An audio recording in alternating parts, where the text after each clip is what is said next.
दीपक वर्मा और आपका फिर से स्वागत करता हूँ हमारे बिहार बोर्ड चैनल पे। और हम लोग पढ़ रहे थे अर्थव्यवस्था का पहला अध्याय, जिसमें हम लोगों ने पढ़ा था अर्थव्यवस्था की संरचना को। और इसे अर्थव्यवस्था में आर्थिक गतिविधियों के आधार पर हमने इसे 3 भागों में बांटा था: प्राथमिक, क्षेत्र, द्वितीय और तृतीय। तो इसे हम लोगों ने जाना। अब हम लोग आगे बढ़ते हुए आगे पढ़ेंगे कि हम लोग जान गए कि पहले उत्पादन होता है किसी वस्तु का प्राकृतिक संसाधन से, फिर उस कच्चा माल का उपयोग होकर उद्योग जो द्वितीय क्षेत्र में आता है, और तृतीय क्षेत्र में क्या आती है? सेवाएं आती है। लेकिन आपने कभी सोचा है कि उत्पादन के साधनों का मालिक कौन होता है? आप अगर कल्पना करेंगे कि वो विशाल फैक्ट्री है, तो इसका मालिक कौन होना चाहिए? या तो आप खुद हो सकते हैं, कोई निजी व्यक्ति हो सकता है, या फिर सरकार हो सकता है। पहले का जमाना था जब राजशाही व्यवस्था था, तो उसमें क्या होता था कि सारा जितना भी राज्य का संसाधन है सब एक राजा के अधीन होता था, और हम सब प्रजा यानी उसके बच्चे होते थे। और वही कहा जाता था, राजा जो कहा जाता था हमारे पालनहार हैं, उनका जो है कि स्थान देवतुल्य होता था। प्रजा हम उनके बच्चे होते थे, तो उनके मालिक, हर संसाधन का मालिक राजा होते थे। लेकिन हम लोग अब डेमोक्रेसी में रहते हैं, लोकतंत्र में रहते हैं, ठीक है। तो अब उत्पादन के साधनों का मालिक कौन होना चाहिए? गवर्नमेंट। लेकिन लोकतंत्र में गवर्नमेंट कौन होता है? जो लोकतंत्र में गवर्नमेंट होते हैं नागरिक, क्योंकि हम लोग वोट दे के चुनते हैं कि हमारा गवर्नमेंट कौन बनेगा, ठीक है। तो इसका मालिक या तो कोई बड़ा फैक्ट्री है तो उसका मालिक कौन? या तो सरकार हो सकता है, या तो आप खुद हो सकते हैं। आप खुद का फैक्ट्री बना सकते हैं, आप खुद का स्कूल बना सकते हैं, दुकान बना सकते हैं, कोई भी कारोबार खुद का बना सकते हैं। आप देखे होंगे आसपास। तो इसके मालिकाना स्वामित्व के आधार पर जो है कि हर देश का अलग अलग नियम होता है। हर कोई ऐसे डेमोक्रेसी में नहीं चल रहा है। अभी अभी भी नॉर्थ कोरिया जैसे देश हैं जहाँ पे राजशाही तंत्र चल रहा है, यानी कि वहाँ का मेन एक राजा होता है और सभी संसाधन उसी के अधीन है। उसके बाद उसका बेटा और आने वाले उसके जो है कि बच्चे जो होंगे वहाँ के राजा बनेंगे, ठीक है। तो हम लोग स्वामित्व के आधार पर जो है कि हम अगर इस अर्थव्यवस्था को का वर्गीकरण करें तो ये 3 प्रकार के होते हैं। एक होता है पूंजीवादी व्यवस्था। आप लोग न्यूज़ व्यूज़ में बहुत जगह पे सुने होंगे, नेताओं को कहते सुने होंगे, बहुत सारी बातें होती है। दूसरा होता है समाजवादी व्यवस्था, और तीसरा होता है मिश्रित, ठीक है।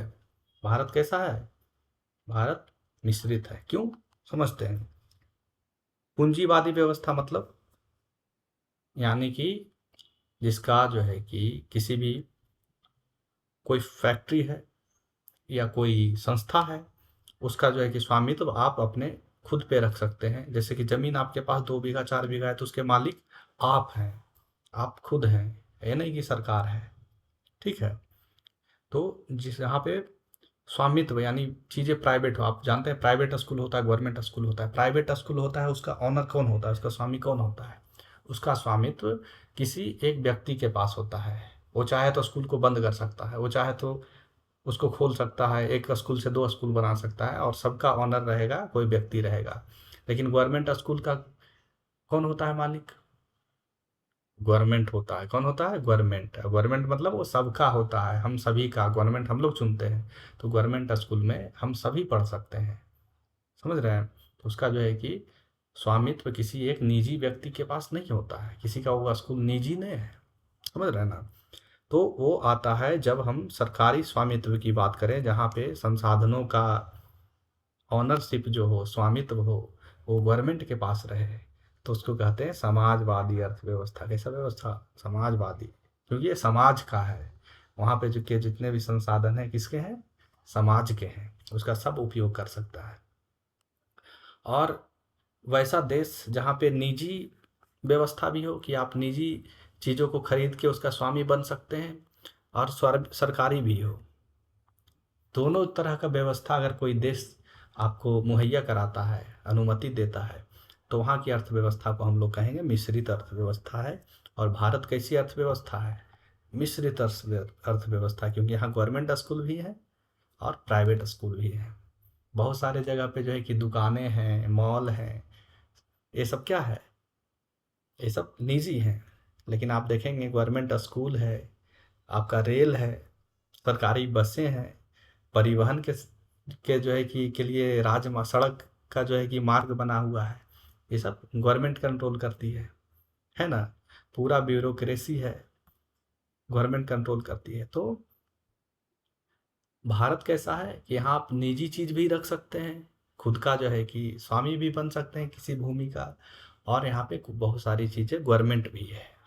ठीक है, तो ये लिखने के लिए है बच्चों ये स्लाइड, इसमें आप ऐसे लिख सकते हैं कि अर्थव्यवस्था का जो है कि ये तो अर्थ तो आप जानते ही हैं कि संबंधित क्रियाएं जो है कि विनिमय उपभोग से संबंधित आर्थिक क्रियाएं संचालित होती है।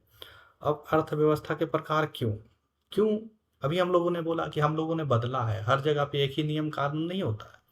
पहले राजशाही व्यवस्था था तो राजा ही मालिक होता था, लेकिन हम लोग अब लोकतंत्र में आए हैं जहाँ प्रजा मालिक है, हम चुनते हैं कि राजा कौन बनेगा। ठीक है, तो अलग अलग देश में अलग अलग तरीके की व्यवस्था है। देश को चलाने के लिए अर्थव्यवस्था की जरूरत है, तो अलग अलग प्रकार का है स्वामित्व के आधार पे। तो अलग अलग देशों में आर्थिक क्रियाओं का संचालन तथा उत्पादन के साधनों का स्वामित्व और नियंत्रण, स्वामित्व और कंट्रोल उसका की जो व्यवस्था होती है अलग अलग होती है। तो इसी आधार पर अगर हम इसका वर्गीकरण करें तो 3 भागों में इसका वर्गीकरण कर सकते हैं। पहला, पूंजीवादी अर्थव्यवस्था, वो अर्थव्यवस्था जो कैसा हो, पूंजीवादी हो। जैसे अमेरिका एक पूंजीवादी अर्थव्यवस्था है, ठीक है, जिसमें आप वहाँ पे आप बड़ा कंपनी बना सकते हैं, खुद का बना सकते हैं, आप उसके मालिक हो सकते हैं। जैसे कि भारत में आप किसी ज़मीन के मालिक हैं तो उस ज़मीन पे आप कुछ करें, आप फसल लगाएं या ना लगाएं, इस पे सरकार आपको कुछ नहीं कहेगा। ठीक है, दूसरा होता है समाजवादी अर्थव्यवस्था, जिस पे जो है कि उत्पादन के साधनों पर जो है कि सरकारी स्वामित्व होता है, यानी कि हर चीज़ सरकार के अंदर में होता है। ठीक है, और तीसरा है मिश्रित अर्थव्यवस्था, जिसमें वो देश जिसका अर्थव्यवस्था इतना फ्लेक्सिबल हो कि दोनों को अनुमति दे कि हाँ भाई आप प्राइवेट भी चीज़ों को भी रख सकते हैं और जो है कि सरकारी चीज़ें भी वहाँ रहेंगी। ठीक है, अब हम एक एक करके सबको समझेंगे। पूंजीवादी अर्थव्यवस्था हमने बताया जिसका स्वामित्व क्या हो, जैसे कि एक निजी कार कंपनी है, आप जो है कि सुजुकी आप सुजुकी को देखिए, ये सरकार का है क्या कंपनी? नहीं, सुजुकी है, जापान का कंपनी है, भारत में आराम से जो है कि कारें बेच रहा है। इसका स्वामित्व एक निजी व्यक्ति के पास है, सरकार के पास नहीं है। भारतीय कंपनी क्या है कार का भाई? महिंद्रा, है ना जी, बिल्कुल महिंद्रा की गाड़ी, इंजन बहुत बढ़िया रहता है। टाटा, इसको कैसे बोल सकते हैं? टाटा नमक से लेके कार से लेके जहाज तक बना दिया। तो टाटा है, तो टाटा का मालिक क्या सरकार है? नहीं। अगर टाटा कंपनी चाहे कि कार बनाना बंद करे तो बंद कर सकता है, बेचना बंद कर सकता है, बढ़ा सकता है।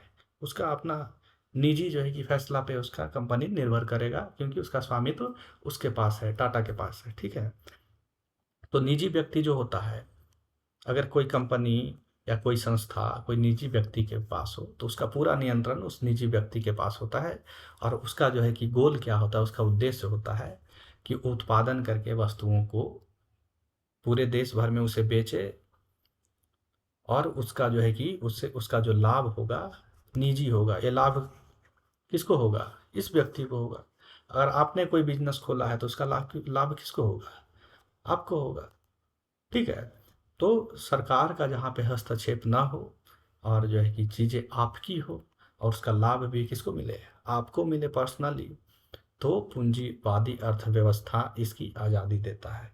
तो उस अर्थव्यवस्था को हम लोग क्या कहेंगे? पूंजीवादी अर्थव्यवस्था। ठीक है, पूंजीवादी अर्थव्यवस्था देख लीजिए, इसको आप लोग कॉपी में उदाहरण के साथ बिल्कुल लिख लीजिए। बहुत ही अच्छा परिभाषा के साथ है कि जिस अर्थव्यवस्था में उत्पादन के साधनों का स्वामित्व निजी व्यक्तियों के पास होता है तथा उनका उपयोग मुख्यतः निजी लाभ कमाने के लिए किया जाता है, उसे पूंजीवादी अर्थव्यवस्था कहते हैं। ठीक है, किसमें काम, उसका लाभ किसको होता है? निजी लाभ। वो जो लाभ उससे कमाएगा उसका फ़ायदा किसको होगा? उसको किसी एक निजी व्यक्ति को होगा, खुद को होगा, उसको होगा। अगर आप कोई कंपनी चला रहे हैं तो उसका लाभ आप ही को होगा, दूसरे को नहीं होगा। तो ऐसी अर्थव्यवस्था को क्या कहते हैं? पूंजीवादी अर्थव्यवस्था। ठीक है। इसका मुख्य क्या क्या विशेषता है भाई? स्वामित्व उसका किसके पास? साधनों का स्वामित्व निजी होता है। आर्थिक गतिविधि उसमें जितना भी होगा तो इसमें निजी क्षेत्र की प्रधानता होगी। इसके सारे फैसले नियंत्रण किसका होगा? निजी होगा। लाभ कमाना इसका मुख्य उद्देश्य देखिए। आप कोई कंपनी खोलिएगा तो आपका उद्देश्य क्या होगा? लाभ कमाना होगा। आप चाहिए ज़्यादा से ज़्यादा हम कंपनी ग्रो करें, ताकि जो है कि हमें अधिक से अधिक लाभ मिले और आपको पर्सनली लाभ मिले। इन्हें ये आप जो है कि कंपनी चला रहे हैं उसका लाभ जो है कि दूसरे को दे दे। आप चाहें तो शेयर कर सकते हैं, समाज सेवा कर सकते हैं, लेकिन वो उस पे पूरा स्वामित्व उसके आय पे, लाभ पे आपका होगा। उत्पादकों के बीच प्रतिस्पर्धा पाई जाती है। बिल्कुल। अगर हम प्रतिस्पर्धा नहीं करें, अगर कोई क्लास है जहाँ का टॉपर 50 मार्क्स ला रहा है, 100 में 50 ला रहा है जो टॉपर्स है, तो समझिए सब डाउन ही रहेगा। तो कंपटीशन जो है कि बढ़ाना चाहिए हर जगह पे, प्रतिस्पर्धा हर जगह होनी चाहिए, चाहे बिजनेस हो चाहे कुछ भी हो। आपके गांव में अगर एक स्कूल खुला है, फीस ले रहा है 1200 1500 पर मंथ, तो एजुकेशन जो है कि वहाँ का क्वालिटी भी थोड़ा अगर कम है तो भी आपको और कोई स्कूल ही नहीं है, तो क्या करिएगा? वहीं पढ़ाइएगा। लेकिन एक और स्कूल खोल दिया, वो भी प्राइवेट स्कूल है, फीस थोड़ा कम कर दिया, सुविधा थोड़ा बढ़ा दिया, तो आप इसको छोड़ के तो उसके पास चले जाएंगे। तो अब जो है कि जो पहला वाला स्कूल जो जमा हुआ था, उससे बच्चा अगर उधर जाने लगा तो उसको क्या करना पड़ेगा? यहाँ पे कंपटीशन दोनों में हो गया। प्रतिस्पर्धा को इंग्लिश में कंपटीशन कहते हैं, इसको इस शब्द को आप लोग बेहतर समझिएगा। तो दोनों के बीच में कंपटीशन बढ़ गया तो दोनों विकास करेगा। ये चाहेगा कि मैं अपनी सुविधाओं को बढ़ाऊं, क्वालिटी को बढ़ाऊं। अगर ये दोनों आपस में कंपटीशन करते हैं तो इसका लाभ किसको होता है बच्चों? ग्राहक को, हम लोगों को। हमारे बच्चे जो है कि कम फीस में पढ़ेंगे, ये थोड़ा फीस कम कर देगा तो कहेगा अच्छा उसने कम किया फीस, लो मैं इतने कम फीस में और सुविधा बढ़ा दूंगा, लो। तो ऐसे करके जो है कि अगर पूंजीवादी अर्थव्यवस्था हो तो स्वामित्व निजी होता है। तो जो है कि इसमें क्या होता है? प्रतिस्पर्धा पाई जाती है, जिससे जो है कि ग्राहकों को बेहतर उत्पाद मिलता है, प्रोडक्ट अच्छा मिलता है। ठीक है। वस्तुओं की कीमत निर्धारित करने में बाजार की महत्वपूर्ण भूमिका होती है, क्योंकि अगर स्वामित्व जो है कि इसका किसके पास है, इसका स्वामित्व अगर जो है कि निजी कंपनियों के पास है, तो उसका जो है कीमत निर्धारण करने में बाजार पे डिपेंड करेगा। ये नहीं कि सरकार तय कर दिया कि स्कूल का फीस 1000 रखो। अगर स्कूल का फीस 1000 रखो, बगल में आके 900 में ले रहा है, तो आपको मजबूरन जो है कि मार्केट को देखते हुए, बाजार को देखते हुए आपको फीस कम करना पड़ेगा। ठीक है। या फिर बढ़ा भी सकते हैं या फिर घटा भी सकते हैं, दोनों कर सकते हैं। ठीक है। तो इसका जो है कि पूंजीवादी अर्थव्यवस्था का जो है कि प्रमुख देश अगर देखें कहाँ कहाँ इस तरह का अर्थव्यवस्था है, तो अमेरिका है, जापान है और बहुत सारे हैं। ठीक है। सभी जो है कि पूंजीवादी अर्थव्यवस्था का को फॉलो करते हैं। इसमें क्या होता है कि मोटिवेशन मिलता है बच्चों। अगर आपको कंपनी का जो है कि स्वामित्व आपको दे दिया जाए कि आप जो है कि ये आपका है, तो आप में पूरे लगन से उसमें आप काम करिएगा, है ना? उत्पादन बढ़ाइएगा, क्योंकि आप लाभ कमाना चाहिएगा। अगर आज हमारे देश में जो है कि टाटा महिंद्रा जैसे कार्स बेच रहे हैं, तो इसका फ़ायदा किसको हो रहा है? ग्राहकों को, हम लोगों को हो रहा है। क्योंकि टाटा और महिंद्रा में कंपटीशन होगा तो कम पैसे में दोनों ज़्यादा सुविधा देने का प्रयास करेंगे, तो उसका फ़ायदा हम लोगों को होगा। दूसरा, दोनों में कंपटीशन होता है कि मुझे आगे निकलना है क्योंकि उसका स्वामित्व उन पे है। ठीक है। तो ये चीज़ें, पूंजीवादी अर्थव्यवस्था बेहतर है, अच्छी है। ठीक है। लेकिन इसका कुछ घाटा भी है। घाटा ये है कि अमीर अमीर होते जाएगा, गरीब गरीब होते जाएगा। जो अमीर एक बार ऊपर पहुंच गया तो वो अपने आय और लाभ का उपयोग करके जो है कि अपने बिजनेस को और बड़ा करेगा, लेकिन जो गरीब रह गया उनको चांस थोड़ा कम मिलेगा क्योंकि उनके पास पूंजी नहीं है। ठीक है। तो जैसे कि आप देख लिए कि जो अमीर आदमी है आपके गांव में, आपके परिवेश में, तो वो लोग अपने बच्चों को पढ़ाते हैं अच्छे स्कूल में, प्राइवेट स्कूल में, जहाँ पे फीस ज़्यादा होती है। लेकिन जो नीचे वर्ग के लोग हैं, मतलब आर्थिक रूप से नीचे लोग हैं, वो वो जो है कि नहीं पढ़ा पाते हैं अच्छे स्कूल में, तो उनको गवर्नमेंट स्कूल वो जाते हैं। लेकिन अगर गवर्नमेंट स्कूल भी नहीं रहे तो वो शिक्षा कहाँ से ग्रहण करेंगे? सारे हॉस्पिटल महंगे महंगे हों जहाँ अमीरों का तो इलाज अच्छे से हो, लेकिन गवर्नमेंट हॉस्पिटल ना रहे तो गरीब लोग कहाँ पे इलाज करवाएंगे? तो फिर आता है आपका समाजवादी अर्थव्यवस्था। क्या आता है? समाजवादी अर्थव्यवस्था एक आता नहीं, देश के संसाधनों का जो है कि हक है, इस पे जो है कि स्वामित्व होना चाहिए, सभी का होना चाहिए। कैसा? ये पूरा समाज को लेके चलता है। इसको बोलते हैं सोशलिस्ट इकोनॉमी। ठीक है, यानी कि समाज को देखते हुए चलता है। ये कहता है कि हमारे देश के जितने भी संसाधन हैं, ठीक है, उस पे सबका उतना ही हक है। यानी कि ये सरकारी होता है। किसका होता है? गवर्नमेंट का, सरकार का। और सरकार होता है सबका। सरकार लाभ कमा रहा है, इसका मतलब वो लाभ किसको हो रहा है? देश को हो रहा है। उस लाभ से वो क्या करेगा? सड़क बनाएगा। एक ट्रेन चल रहा था तो दूसरा ट्रेन चलाएगा, पटना से दिल्ली। तो लाभ उसका किसको? अगर सरकार आय कमाती है तो उसका फायदा जो है कि सबको होता है, पूरे देश के नागरिक को होता है। तो उस तरह का अर्थव्यवस्था जिसमें संसाधनों का जो स्वामित्व होता है वो सरकार के पास हो। किसके पास हो? सरकार के पास हो। तो जो है कि उस अर्थव्यवस्था को समाजवादी कहते हैं।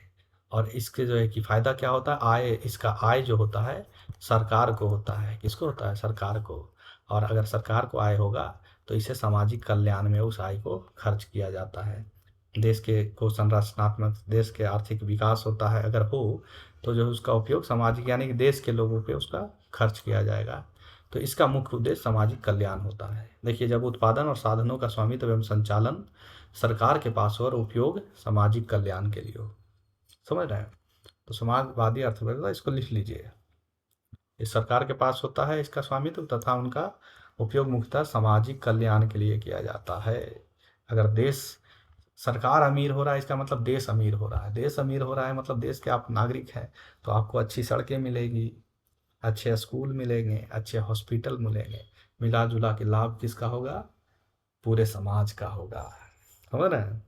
तो उस व्यवस्था को क्या कहेंगे हम लोग? समाजवादी अर्थव्यवस्था कहेंगे। मुख्य विशेषताएं देखिए, उत्पादन के प्रमुख साधनों पर सरकार का स्वामित्व होना। ठीक है, आर्थिक गतिविधि उसमें जितना होगा में सरकार की प्रमुख भूमिका होती है। ठीक है, सारा कंट्रोल किसके हाथ में होता है? सरकार के हाथ में। उत्पादन एवं आर्थिक गतिविधि का उद्देश्य सामाजिक कल्याण होता है। ठीक है, क्योंकि आर्थिक गतिविधि जो भी होगा, उत्पादन होगा, तो इसका जो फायदा अंत में, अगर कोई भी कंपनी लाभ कमाती है तो बता रहे हैं ना, अगर निजी कंपनी था तो उसका लाभ उसको होगा। उसके बच्चे अंबानी हैं तो उसके पास हंड्रेड्स ऑफ बिलियन पैसे, उसके पास डॉलर्स हैं। ठीक है, तो उस हंड्रेड ऑफ डॉलर्स का उपयोग कौन कर रहा है? उनके बच्चे के पास उनका स्वामित्व है। ठीक है, अनंत अंबानी में, और दूसरा का क्या है नाम, जो भी है, अनंत अंबानी और आकाश अंबानी। तो इन दोनों बच्चे हैं कि उनकी ईसा बेटी भी है। तीनों में वो पैसे बटेंगे, उसका उपयोग वो करेंगे। लेकिन यही हंड्रेड्स ऑफ बिलियन सरकार के पास होता तो वो पैसों का स्वामित्व किसके पास होता है? देश के नागरिकों के पास होता है। अगर हम करप्ट नेताओं को अगर छोड़ दे तो ठीक है, मालिकाना हक हम लोग ही रहते हैं, बाकी बीच में तो घोटाला हो जाना अलग बात है। आर्थिक गतिविधियों की योजनाबद्ध तरीके से संचालित करने पे जोर, जो है कि जितना भी आर्थिक गतिविधि है उसको एक प्रॉपर प्लानिंग के साथ जो है कि समाज कल्याण के लिए ही काम किया जाना चाहिए। इसका प्रयास देखो बच्चों होता है आर्थिक असमानता को कम करने का प्रयास। इसका जो है कि काम क्या होता है? आर्थिक असमानता को कम करने का प्रयास किया जाता है इसमें बच्चों। ठीक है, यानी कि आर्थिक रूप से पूरे देश में सभी व्यक्ति में ज़्यादा असमानता न रहे। आप लोग स्कूल जाते हैं तो आपको एक ड्रेस दिया जाता है ताकि बच्चों में समानता का भाव पैदा किया जा सके। ये ना देखे कि बच्चा किस वर्ग से आ रहा है, गरीब फैमिली से आ रहा है, अमीर फैमिली से आ रहा है, सबको एक जैसा ड्रेस दिया जाता है ताकि सब में समानता का भाव आए। वैसे ही समाजवादी अर्थव्यवस्था अगर होगी तो समाज का जो है कि गोल होता है, लक्ष्य होता है कि सभी व्यक्तियों में जो है कि सभी संसाधनों का, वस्तुओं का जो उत्पाद है, जिसका उत्पादन हुआ है, उसका जो आवंटन सभी देश के नागरिकों में समान रूप से हो। कोई बहुत अमीर और कोई ज़्यादा अमीर और गरीब, उनमें असमानता कमे। ठीक है, सब समान रूप से रहे। ठीक है, यदि किसी देश की प्रमुख फैक्ट्रियां, खदानें, बड़े बड़े उद्योग सरकार के स्वामित्व में हो तथा संचालन समाज की आवश्यकताओं के लिए हो तो वह समाजवादी अर्थव्यवस्था के अंतर्गत आएगी। ठीक है। अगर देश को देखें तो चीन और क्यूबा के अंदर जो अर्थव्यवस्था है वो समाजवादी अर्थव्यवस्था है। वहाँ पे जो है कि कोई प्राइवेटाइजेशन नहीं है, वहाँ निजी कंपनियाँ नहीं होती है। ज़्यादा जो है कि सरकार का हस्तक्षेप उसमें बहुत ज़्यादा रहता है। सबका का नियंत्रण सरकार के पास रहता है। जब सरकार जो सबका नियंत्रण सरकार के पास होगा तो सभी लोगों को क्या होगा, उसका लाभ होगा। समझ रहे हैं आप लोग, कितना मस्त चीज़ है। उसके बाद जो है कि अच्छा, इसका कुछ घाटा भी है क्या? समाजवादी अर्थव्यवस्था का क्या घाटा हो सकता है? जी बिल्कुल घाटा है। क्योंकि यहाँ पे कह रहा है कि यहाँ पे जितना भी आर्थिक गतिविधि हो रहा है बच्चों, ये किसके लिए हो रहा है? सरकार को मिलेगा और उस सभी में, और सरकार को आय होगा तो उस सब में बराबर रूप से बटेगा। तो यहाँ पे प्रतिस्पर्धा नहीं है, कंपटीशन नहीं है। तो कंपटीशन नहीं है तो मोटिवेशन नहीं है। यानी कि आप ज़मीन पे जो है कि खेती कर रहे हैं और अपने खेती जो है कि ज़मीन पे करिए, फिर अंत में जो है कि गांव का जो मुखिया है, सबके गांव में जितना जितना आप फसल पैदावार हुआ है सबको एक जगह इकट्ठा करेगा। फिर आपके घर में जितने सदस्य हैं उसके हिसाब से सबको फिर बांट देगा बराबर बराबर। इसमें क्या हुआ? इसमें ये हुआ कि आप जब खेती करने जा रहे हैं तो आपको पता है कि अरे यार, हम इसमें मेहनत अगर करें या ना करें, जो भी करें, हमारे घर पे जो मेरा हिस्सा पहुंचेगा 5 आदमी का उतना ही पड़ेगा, पहुंचेगा। अगर मेरा पैदावार बहुत ज़्यादा हो गया तो इसका लाभ हमको नहीं मिलेगा। मेरे घर में जो पहुंचेगा उसका बट बट के जो है कि उतना ही पहुंचेगा जितना जो है कि सबको पहुंचेगा। काहे कि इसका मुख्य लक्ष्य होता है समाजवादी अर्थव्यवस्था का कि समाज का क्या हो, कल्याण हो और सभी में असमानता कम हो। ज़्यादा जो है कि असमान ना हो, कोई अमीर और बहुत गरीब ना हो, सब में जो है कि रिसोर्सेज का, संसाधनों का बंटवारा जो है कि बराबर हो। तो इससे मोटिवेशन थोड़ा घट जाता है। आप जो है कि फिर मेहनत नहीं करिएगा, क्योंकि जो है कि खेत में मेहनत नहीं करिएगा, और जीवन में और बहुत सारे जितने भी काम हैं, कहेगा अरे सरकारी है। आप इस चीज़ को आप देखते भी होंगे, अगर सरकारी स्कूल है तो वहाँ के शिक्षक मेहनत नहीं करते हैं। क्यों नहीं करते हैं? कहते हैं अरे सरकार के है, क्या करेंगे। क्योंकि उस पर स्वामित्व उसका समझता है ये मेरा नहीं है। वही उसका खुद का स्कूल रहे, खुद का कोचिंग रहे, तो पूरा मेहनत करेगा, जी जान से मेहनत करेगा और चाहेगा कि इसकी तरक्की हो। क्योंकि वो जानता है कि अगर ये तरक्की होगा तो इसका लाभ मेरे को खुद को मिलेगा, और मैं कहूँगा पड़ोसी को, देखो मैं कि कहाँ पे है, तू कहाँ पे है रे। ठीक है। ऐसे करके वो चाहता है कि अपने पड़ोसियों में, अपने गांव में अपना नाम रोशन करे, बड़ा बने, बड़ा आदमी कहलाए। तो ये सब जो है कि हमारे इंसानी जो सोच है ना, तो ये हमें जो है कि मोटिवेशन नहीं मिलता समाजवादी अर्थव्यवस्था में, इसका घाटा है। ठीक है। क्योंकि मेहनत अगर आप करें और फायदा जो है कि पड़ोसियों को बढ़ जाए, बाप रे बाप, दिल पे तीर चुभेगा, है ना।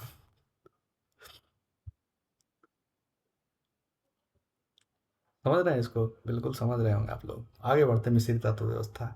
तो हमने देखा कि पूंजीवादी अर्थव्यवस्था में अमीर अमीर हो जा रहा है, गरीब गरीब हो जा रहा है। गरीब अगर बीमार पड़ रहा है तो उसको क्या, पूंजीवादी अर्थव्यवस्था में गरीब कार नहीं खरीद पा रहा है, बड़े बड़े जो है कि चीज़ों का उपयोग वही कर रहे हैं जो अमीर हो गए हैं, और गरीब को मौका कम मिल रहा है। तो फिर गरीब कैसे जिएगा भाई? बीमार पड़ गया तो हॉस्पिटल ही नहीं जा पा रहा है। तो कहा कि नहीं, समाजवादी अर्थव्यवस्था होना चाहिए, समाजवादी अर्थव्यवस्था होना चाहिए। तो फिर इसमें क्या है कि सभी लोग अपना 100% नहीं दे पाएंगे, जो भी काम करेंगे पूरा ईमानदारी से नहीं करेंगे, क्योंकि जानते हैं कि ये जो जिसमें हम काम कर रहे हैं मेरा नहीं है, खुद का नहीं है।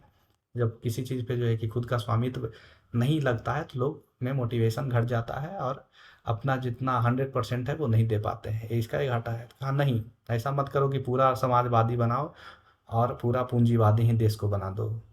हम क्या करते हैं, मिश्रित अर्थव्यवस्था लाते हैं। क्या करते हैं, मिश्रित अर्थव्यवस्था लाते हैं। इसमें सरकार और निजी दोनों हो। इस क्या हो, जिसमें जो है कि सरकार का भी हो और निजी भी हो। तो अपना देश जो भारत है कैसा है, यही है, मिश्रित है। मिक्स इकोनॉमी है इसमें, दोनों मिक्स है। इसमें सरकारी भी है, संस्थाएं हैं, निजी संस्थाएं भी है। दूसरा जो है कि हस्तक्षेप करती है सरकार। आप निजी जो है कि अपना संस्था खोल लिए तो ऐसा नहीं कि सरकार बिल्कुल 100% आपको छोड़ देगी कि जाइए आप लाभ कमाइए, नहीं। आप पे टैक्स लगाएगी 30%। अगर आपका जो है कि 15 लाख से ऊपर का एनुअल इनकम हो रहा है उससे, तो इस पे 30% टैक्स लगा देगी। समझ रहे हैं? तो जो है कि 15 लाख का 30%, यानी कि 4.5 लाख आपको जो है कि साल में गवर्नमेंट के पास चला जाएगा। तो ये गवर्नमेंट आपको हस्तक्षेप करेगी। फिर जो है कि बहुत सारे नियम आप पे लगाएगा। स्कूल खोले हैं तो आपको कहेगी कि इसमें इतने बच्चों को फ्री पढ़ाओ, फिर कहेगी कि इसका फीस इससे ज़्यादा मत बढ़ाओ, आपकी सुविधाओं को चेक करने आएगी। यानी कि सरकार का हस्तक्षेप उसमें रहेगा। तो 100% निजी क्षेत्र में ये नहीं है कि पूरा आपका एकदम 100% हो जाए। ठीक है, तो इसमें क्या होता है कि आपका भी निजी क्षेत्र भी आ रहा है और सरकारी चीज़ें भी आ रही है। तो इससे जो है कि आप जो गवर्नमेंट जॉब कर रहे हैं तो वो थोड़ा मोटिवेशन उनका देखते ही कम रहता है, और जिनका जो है कि प्राइवेट बिजनेस है तो उसमें जो है कि पूरा मेहनत करते हैं, और दोनों मिल के जो है कि जब काम करते हैं तो देश का विकास अच्छे से होता है। तो मिश्रित अर्थव्यवस्था कहीं ना कहीं दोनों को मिला के ही ये अर्थव्यवस्था बढ़िया है देश के लिए। ठीक है, अगर हम इस टेबल को देखें, स्वामित्व का ढांचा पूंजीवादी समाजवादी, इसमें निजी होता है मालिक, इसमें सरकार, समाजवादी में सरकार, और मिश्रित में सरकार निजी दोनों होता है। दोनों हाथ मिला के दोस्ती कर लेते हैं। ठीक है, इसका जो मुख्य उद्देश्य पूंजीवादी अर्थव्यवस्था का क्या होता है? लाभ कमाना। क्या कमाना? लाभ कमाना। और समाजवादी अर्थव्यवस्था अगर हो, गवर्नमेंट के पास सब हो, तो उसका सामाजिक कल्याण। और मिश्रित में क्या होती है? दोनों की भागीदारी होती है। तो इस अंतर को आप वीडियो पॉज करके इसको लिख भी सकते हैं।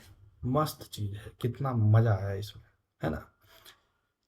अब हम लोग पढ़ेंगे अर्थव्यवस्था का विकास, है ना। विकास हो रहा है कि नहीं अर्थव्यवस्था का, ये समझना है हम लोगों को, है ना। आपके क्षेत्र में विकास हुआ है कि नहीं? बिल्कुल नेताओं के चक्कर में पड़ के जो है कि हमारे तरफ विकास नहीं हो रहा है। विकास के नाम पे एक दो लड़के हैं हमारे गांव में, और तो कुछ विकास देखने को मिल नहीं रहा है कुछ सालों में। ठीक है, तो विकास जो होता है एक निरंतर, एक क्रियाशील प्रणाली है। जैसे कि आप देखें होंगे पेड़ की तरह, पहले बीज होता है, बीज से छोटा सा पौधा निकलता है, फिर बड़ा पेड़ बनता है, फिर आपको फल देता है। ठीक है, ऐसे ही बुनियादी ढांचा से जो है कि समय के साथ जो है कि आर्थिक विकास में भी क्या होते रहता है? परिवर्तन होते रहता है। और व्यापक रूप से जब आर्थिक विकास होता है तो फिर वो भी हमें फल देता है उसका, और जो है कि हम लोग एक बेहतर जीवन जी पाते हैं।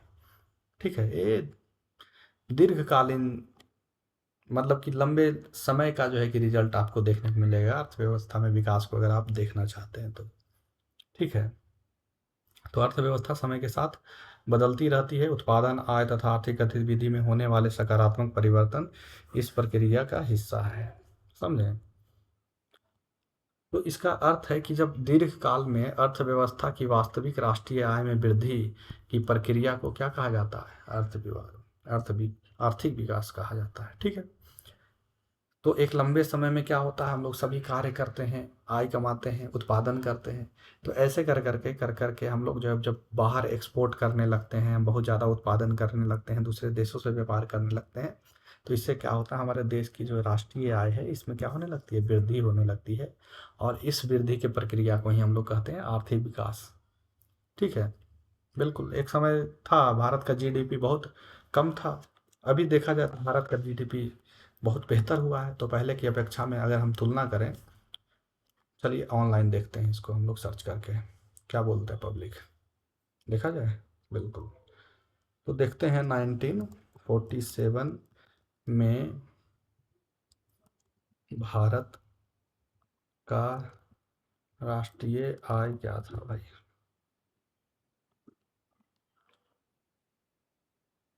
देखिए 1947 लगभग 2 पॉइंट, जीटीपी लगभग 2.7 लाख करोड़ थी। उस समय देश की कुल आबादी 34 से 35 करोड़ के बीच थी। ठीक है, तो प्रति व्यक्ति आय था उस समय आज़ादी के शुरुआती सालाना में प्रति व्यक्ति आय कितना था? 250 से 274 के आसपास। तो अभी का क्या सीन है भाई?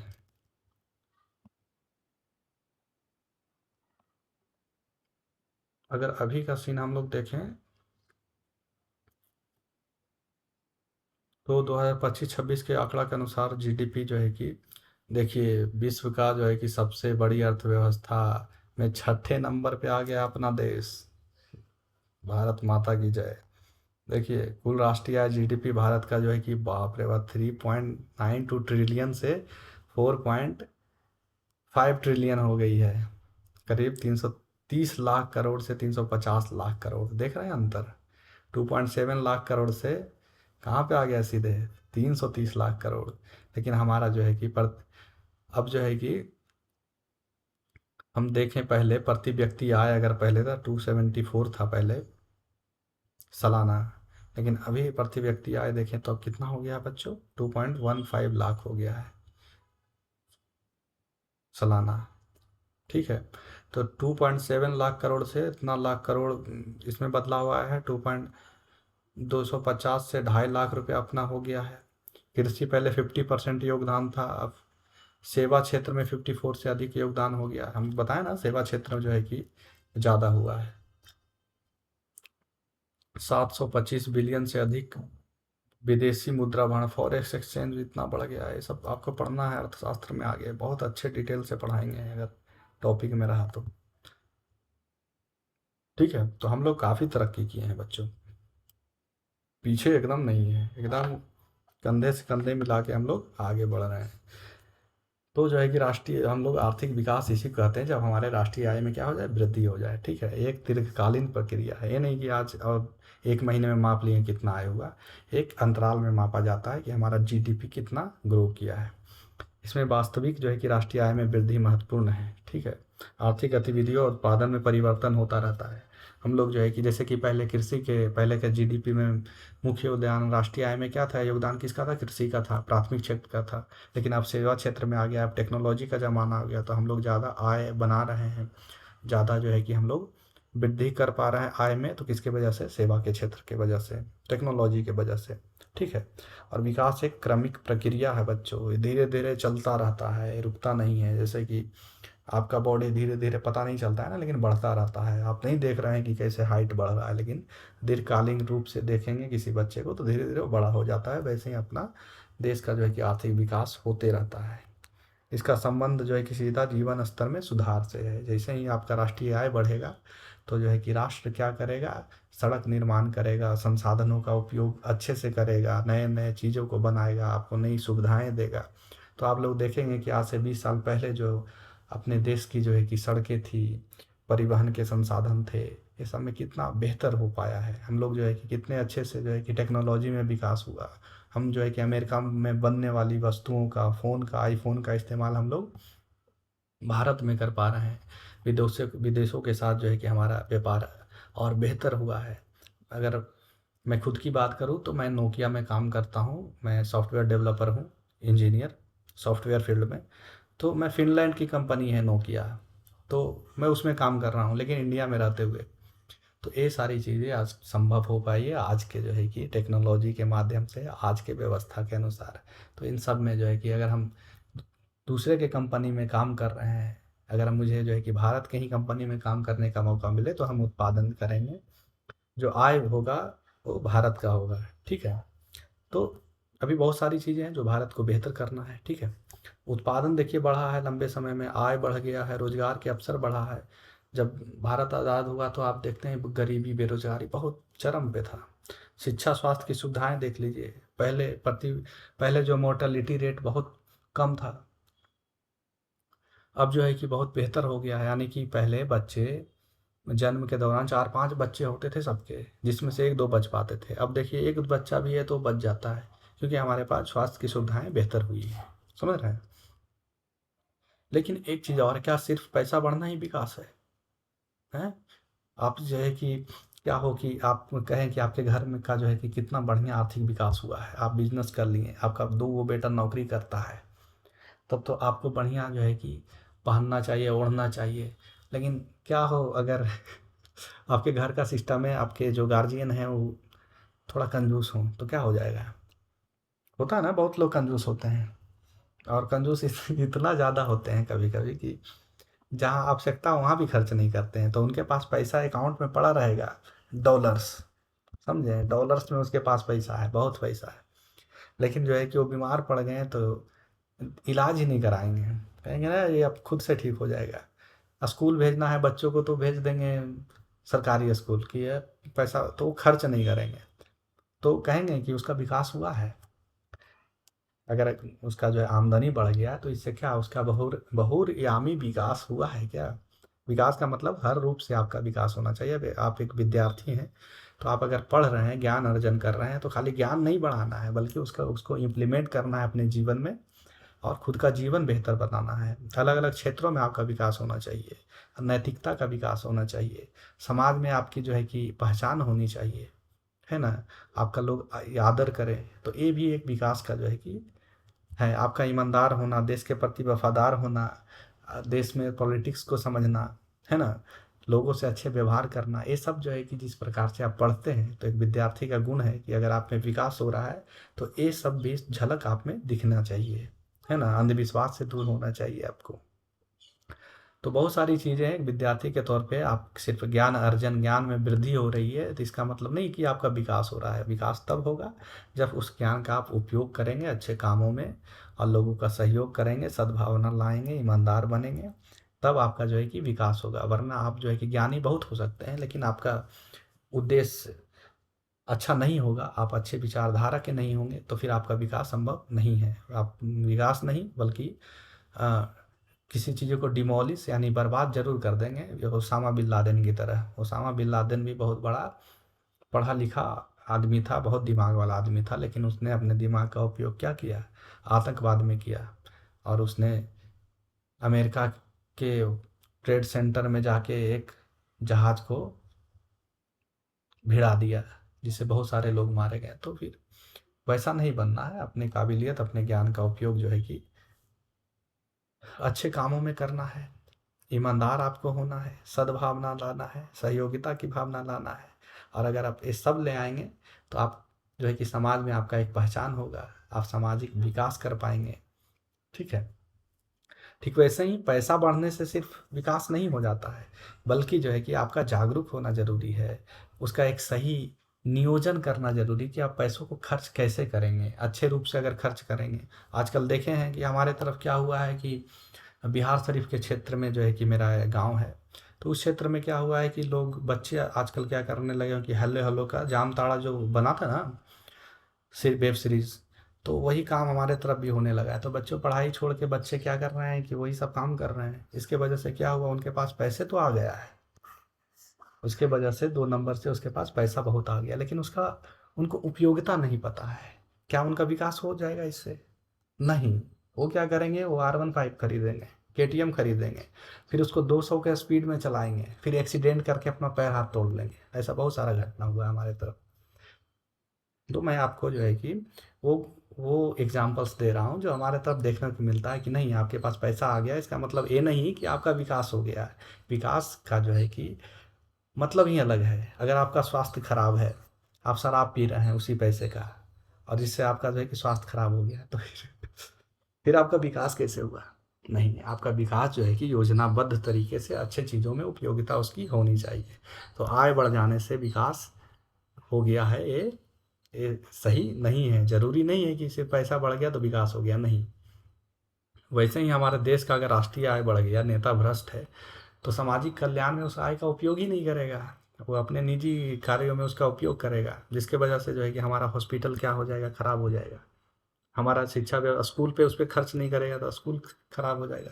तो GDP बढ़ जाने से, आय बढ़ जाने से क्या हो जाएगा? जरूरी नहीं है कि देश का विकास हुआ है। ठीक है, इसको और समझते हैं। आर्थिक वृद्धि और आर्थिक विकास।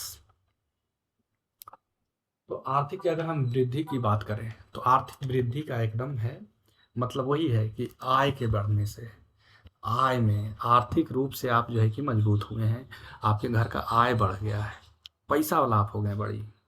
आप हलो हलो के काम किए हैं, 2-4 भाई मिलके, और घर में पैसा ही पैसा है।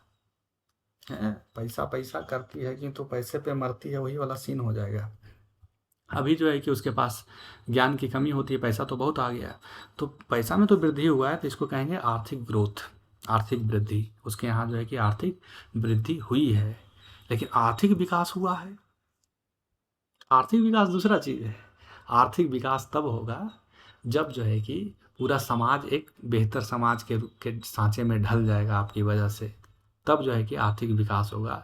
तो आर्थिक वृद्धि हुआ देश का, यानी कि पैसा तो बढ़ा, लेकिन आर्थिक विकास उसको कहते हैं, यानी डेवलपमेंट जो आप लोग कहते हैं ना, एक मीम्स था कि आपके यहाँ विकास हुआ, कहता हम उस समय डॉक्टर के यहाँ गए हुए बाजार गए थे सर।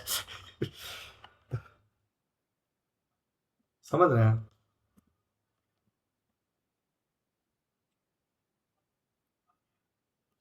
एक सेकेंड। तो आर्थिक वृद्धि जो है बच्चों, आर्थिक वृद्धि गणित है, और आर्थिक विकास जीवन का जो है कि वास्तविक बदलाव है। आर्थिक वृद्धि क्या है? बस गणित, आपके अकाउंट में जो है कि पैसा ज़्यादा आ गया है, लेकिन इसका मतलब ये नहीं है कि आपका जीवन में जो है कि आर्थिक विकास हुआ है। विकास का अर्थ होता है पक्के घर से, यानी कि जो है कि अगर देश का आर्थिक विकास हुआ है तो इसका मतलब कि हर व्यक्ति के पास पक्का घर होना चाहिए, अच्छी शिक्षा उनको मिलनी चाहिए, उनका स्वास्थ्य के लिए हॉस्पिटल अच्छे होने चाहिए, अच्छी सड़कें होनी चाहिए, है ना? और जो है कि सुरक्षा के दृष्टिकोण से जो है कि पुलिस हर जगह उपलब्ध होनी चाहिए, समझ रहे हैं? ताकि जो है कि आप सुरक्षित रह सकें। तो ये सभी जो है कि उस अच्छे से लागू हो जाए, तब हम कहेंगे कि देश का आर्थिक विकास हुआ है। ये होता है विकास, ठीक है? तो बता रहे थे ना, मीम वाली बात वो कह रहे थे कि पूछा उससे कि आपकी तरफ विकास आया, विकास हुआ? कहता सर हम नहीं थे उस समय गांव पर, हम देखा डॉक्टर के यहाँ गेल थे। तो वही वाला विकास की बात हो रहा है, समझ रहे हैं बात को? तो आर्थिक वृद्धि हुआ कि आय का बढ़ जाना, आर्थिक विकास, सही में विकास जो है कि धरातल पे जो आपके जीवन को बेहतर कर दिया हो, बेहतर शिक्षा, स्वास्थ्य, सब चीज़ जो है कि आपको मिल गया हो। समय के साथ व्यापक आर्थिक व सामाजिक परिवर्तन ही जो है कि आर्थिक विकास को दर्शाता है। तो आर्थिक वृद्धि और विकास में जो है कि अंतर को देखें तो किसी अर्थव्यवस्था की आय, यानी कि अगर कोई एक अर्थव्यवस्था बना है तो उसे जो राष्ट्रीय आय है, उत्पादन हो या अन्य आर्थिक मात्रा में होने वाली वृद्धि, यानी कि किसी भी उत्पादन में वृद्धि हो, आर्थिक मात्रा में वृद्धि हो, हम बोले ना कि जस्ट फॉर अकाउंट में पैसा बढ़ गया, ये आर्थिक वृद्धि हुआ, समझ गए? तो इसमें क्या क्या होता है कि आर्थिक मात्रा में वृद्धि पे जोर रहता है, उत्पादन की वृद्धि महत्वपूर्ण होती है कि उत्पादन बढ़ाओ, सब बढ़ाओ, यानी अपेक्षा के संकीर्ण जो है कि इसमें अवधारणा होती है, ठीक है? तो जैसे कि यहाँ पे 100 है तो कहेगा नहीं नहीं हमें बढ़ाना है और आय बढ़ाना है, 100 से इसको 150 करोड़ ले जाओ। तो ये हो गया, आपको नंबर से यहाँ दिख रहा है 100 से 150, तो 50 करोड़ का जो है कि आर्थिक वृद्धि आपको दिख रहा है। लेकिन इसके साथ आपको देखना होगा कि अगर इसके साथ अगर रोजगार बढ़ गया हो, शिक्षा अगर सुधर गया हो, स्वास्थ्य बढ़ गया हो, गरीबी जो है कि कम गया हो, तब कहेंगे कि अब जो है कि आर्थिक विकास भी हुआ है। यही आर्थिक विकास की जो है कि व्यापक प्रक्रिया है, समझ रहे हैं? दीर्घकाल में वास्तविक राष्ट्रीय आय में वृद्धि के साथ अर्थव्यवस्था में होने वाले व्यापक सकारात्मक परिवर्तन को आर्थिक विकास कहा जाता है, समझ रहे हैं? इसीलिए कभी कभी आपका जीडीपी आपके देश का बहुत बेहतर हो गया हो, लेकिन जरूरी नहीं कि आर्थिक विकास हुआ हो। आर्थिक विकास तब होगा जब सभी लोगों को अच्छा आजीविका जीने का अवसर मिलेगा, अच्छा स्वास्थ्य मिलेगा, शिक्षा मिलेगा, सड़कें मिलेगी, सब होगा तब, समझ रहे हैं? तो अगर हम परिवार की बात करें कि आर्थिक वहाँ पे वृद्धि बहुत हो गया हो, लेकिन मालिक क्या हो, कंजूस हो, घर के जो हेड हों वो कंजूस हों, तो उसके घर में विकास नहीं हो पाएगा। और अगर हम देश की बात करें तो देश के नेता ऊपर में जो बैठे लोग हों वो भ्रष्टाचारी हों, है ना, घोटालेबाज हों, तो फिर वो देश का आर्थिक विकास नहीं होगा, उसका उस खुद लोग चंपत कर जाएंगे। जैसे अपने राम मंदिर में अभी देखें चोरी हो गया है, चंदा का चोरी हो गया है। तो हमारे जो है कि जो हम लोग वहाँ जमा करते हैं पैसे, तो हमारे धार्मिक भावनाओं को समझिए कि चोरी कर लिया गया, और क्या, ठीक है? अब देखिए आगे बढ़ते हैं, कहते हैं समावेशी विकास। समावेशी, सब मतलब समान, आवेशी जो सब पे लागू हो, उस विकास को, ये विकास पहले पूछें किसके लिए भाई, विकास किसको चाहिए, विकास से पीछे कौन रह गया? तो समान रूप से सबका विकास हो, सबका साथ सबका विकास मोदी जी कहते रहते हैं, ठीक है? तो भाई यहाँ पे ऐसी प्रक्रिया जिसमें समाज के सभी वर्ग का जो है जीवन स्तर ऊंचा हो। आप इधर देख रहे होंगे कि कैसा है, एक तरफ तो आपको देश में ए दिखाई देगा, और एक तरफ देश में आपको ये दिखाई देगा। एक जो है कि जीवन अपना ऐसे खुद ही जी रहा है, इस तरीके से जी रहे हैं जिनको पानी ढो के लाना पड़ रहा है, एक तरफ सभी मस्ती में जी रहे हैं। तो क्या ये समावेशी विकास का जो है कि उदाहरण है? नहीं। समावेशी का मतलब हुआ समान रूप से विकास हो, सबका विकास हो, इंक्लूसिव ग्रोथ, सबका साथ और सबका विकास। इनका भी विकास होना चाहिए। बेचारी अम्मा जो बाल्टी ढो रही हैं, ये ढो रही हैं, छोटे बच्चे हैं झोपड़े में रह रहे हैं, नहीं, इनको भी अच्छे पक्के मकान मिले, इनकी सड़कें अच्छी हो, इनके लिए पानी जल की व्यवस्था हो, स्वास्थ्य की व्यवस्था हो, हॉस्पिटल बने, इस हॉस्पिटल तक ये नहीं कि अमीरों का पहुंच सिर्फ हो। यानी कि जब सभी वर्ग, चाहे अमीर हो गरीब हो, सबका जीवन स्तर जब ऊंचा हो। आप देखेंगे कि आपसे आपके पूर्वज दादाजी से पहले आपका घर कैसा था, अब आपका घर कैसा हो गया, तो कहेंगे कि विकास हुआ है, अगर आप बेहतर कंडीशन में आए हैं तो कोई भी वर्ग जो है कि जो राष्ट्रीय आय हुआ है उसमें विकास के लाभ से वंचित ना रहे, कोई भी वर्ग।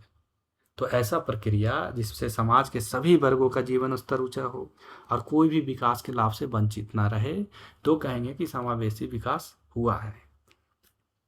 ठीक है। ऐसा नहीं कि गांव में आपने देखा होगा कि मुखिया सरपंच जो बनते हैं, बड़े बड़े लोग बनते हैं, तो वो लोग पैरवी लगा के अपने मोहल्ले की सड़कें जो जिस तरफ ऊंचे वर्ग के लोग रहते हैं तो वो लोग अपने मोहल्ले के सड़कें बनवा लेते हैं। लेकिन आप अपने ही गांव में देखिएगा कि एक मोहल्ला ऐसा होगा जहाँ पे निचले वर्ग के कुछ लोग रहते हैं जो जिनको थोड़ा पहले गांव से बाहर ही रखा जाता था।